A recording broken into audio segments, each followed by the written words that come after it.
Nabi itu pernah dawuh begini, orang yang cerdas adalah orang yang selalu ingat bahwa dirinya akan mati dan mau mempersiapkan segala sesuatu bila sewaktu-waktu meninggal. Nah, sekarang yang dimaksud istiqdad itu bagaimana? Kalau orang kaya yang dimaksud istiqdad itu wis tuku tanah kanggo kuburane. Itu bagus, tapi ada yang lebih bagus. Mempersiapkan kematian itu yang lebih bagus adalah dengan amal yang soleh. Liduhulil qabri bifi'lil a'malis solihah. Siap-siap dengan amal soleh. Percuma sampean beli tanah kuburan yang mahal, percuma kuburannya mewah tapi amal soleh gak ono. Mending kuburannya biasa-biasa wae tapi amal soleh banyak. Itu nggih. Jadi ziaratul kubur itu fardhu. Nah, Mbah Nawawi menjelaskan ziaratul kuburi lan ziarah kubur iku imma limujarrati tadzakuril maut. Ada kalanya hanya sekedar supaya kita ingat mati. Hanya sekedar supaya kita ingat mati. Wal akhirati, dan mengingat akhirat. Bahwa itulah rumah masa depan kita. Nah, kalau itu niatnya, panjenengan pirengaken nggih. Kalau itu niatnya fataku engko ono apa ziarah kubur itu biru yatil kubur, cukup dengan melihat kubur. Min ghairi ma'rifati ashabiyah walau kuburul kafirin. Kalau niatnya hanya untuk mengingat kematian boleh, tanpa peduli itu makame wong kafir atau wong Islam. Kalau hanya sekedar untuk mengingat kematian, yang penting kalau kita tidak tahu itu makamnya orang Islam atau orang kafir, jangan mendoakan. Boleh mendoakan kalau ada nek, ya Allah, kalau makamnya orang Islam panjenengan sepunten dosa-dosane ya Allah, boleh. Jadi ada kalimat kalau auli nahwi du'ai.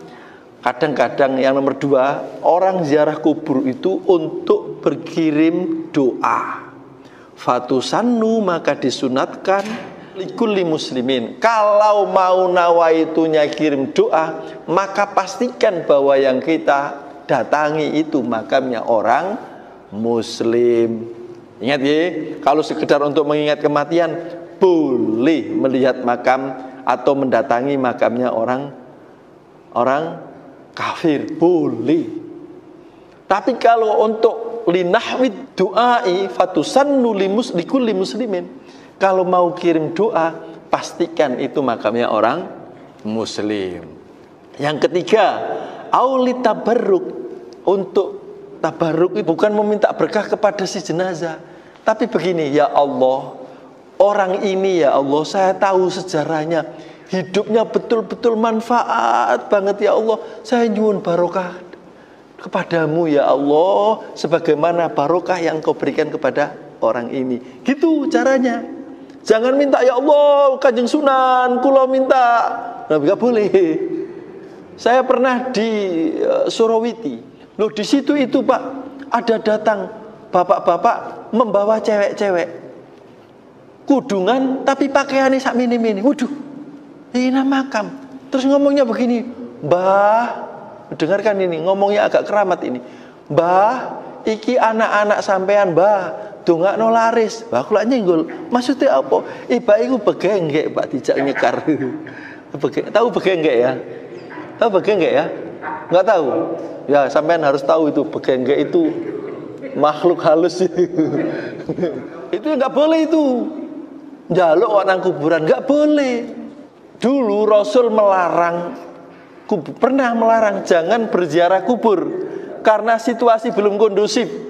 Orang masih salah paham. Jangan ziarah kubur. Itu begitu kondisinya sudah kondusif, boleh.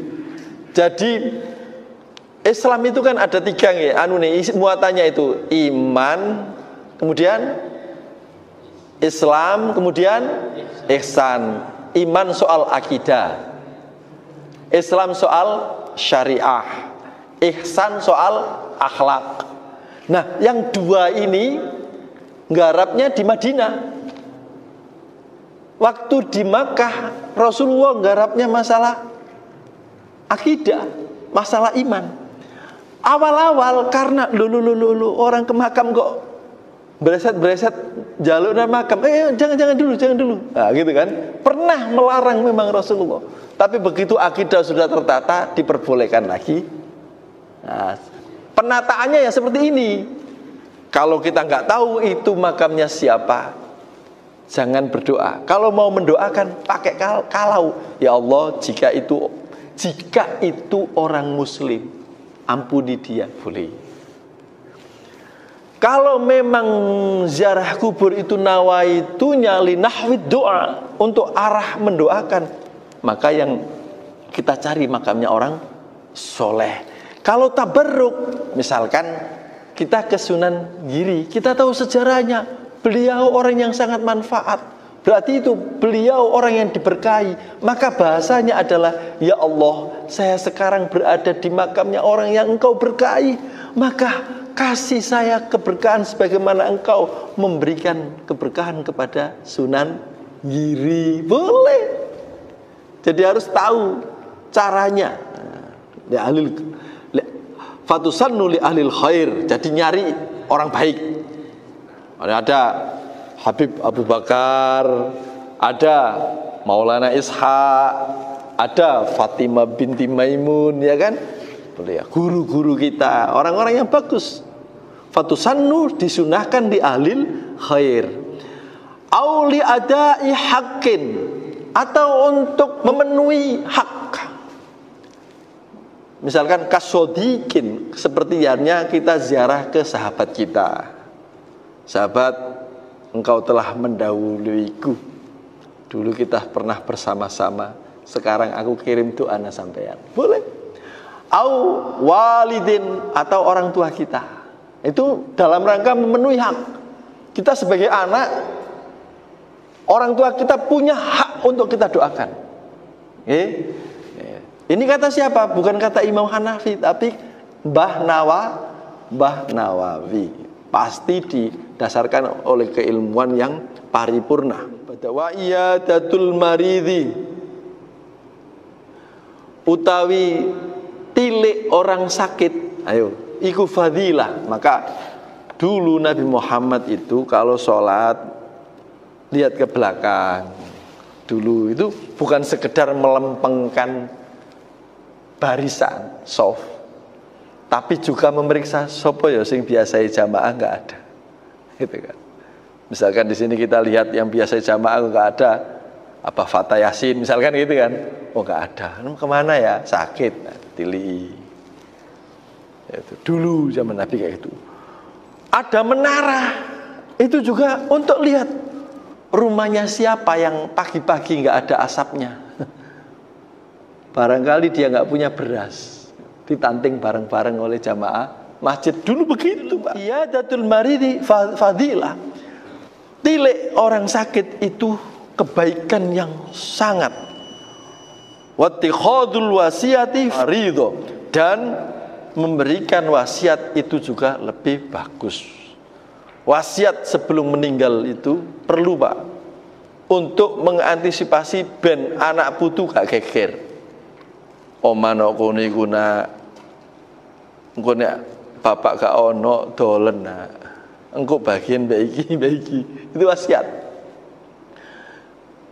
Dan wasiat itu bisa mengalahkan faraid. Kita sambung minggu depan. Semoga panjang umur semuanya, sehat semuanya. Dan apabila ada salah-salah kata, saya mohon maaf yang sebesar-besarnya. Semoga manfaat. Billahi taufiq wal hidayah. Wassalamualaikum warahmatullahi wabarakatuh.